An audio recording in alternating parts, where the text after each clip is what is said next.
வணக்கம் நண்பர்களே, நான் தானே ஒரு குட்டி எலக்ட்ரிஷியன். இப்போ நம்ம எங்கே வந்திருக்கோம்னு பார்த்தீங்கன்னா ஒரு கல்யாண மண்டபத்துக்கு தாங்க வந்திருக்கோம். இவனால கல்யாண மண்டபத்தெல்லாம் கட்டுறான், யாருக்காவது கல்யாணம் அப்படின்னு நினச்சிக்காதீங்க. இருக்கிற ரூமில் வந்து நியூட்ரல் சரியே கிடைக்கல, அதை பக்கம் தான் நம்ம வந்திருக்கோம்.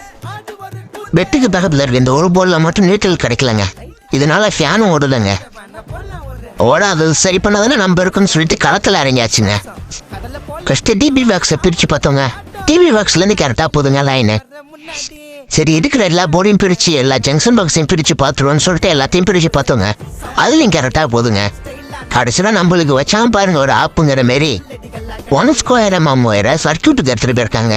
அதை விட கொடுமை என்னன்னா மேலே சேனலில் சும்மா உயரத்துக்கு போட்டு வச்சுருக்காங்க.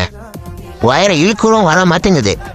அதுக்கப்புறம் கஷ்டமாட்ட சொல்லிட்டோம், நான் இது இப்படி எடுத்தால் வராதுண்ணா, நான் வேறு மாரி உங்களுக்கு ஐடியா பண்ணி தரேன்னு சொல்லிட்டு பக்கத்தில் டீப் லைட் இருந்தது, அது மூலமா எடுத்து 3/4 பைப்பு போட்டு நியூட்ரல் மட்டும் தனியாக லைன் கொடுத்து எல்லாத்தையும் பக்கா ஒர்க் பண்ண வச்சுட்டு வந்துட்டோங்க. ஒரு கஸ்டமர் ஹாப்பி, நம்மளும் ஹாப்பி. வேலையை முடிச்சுட்டு கிளம்பிட்டோங்க. அம்புட்டு தான்.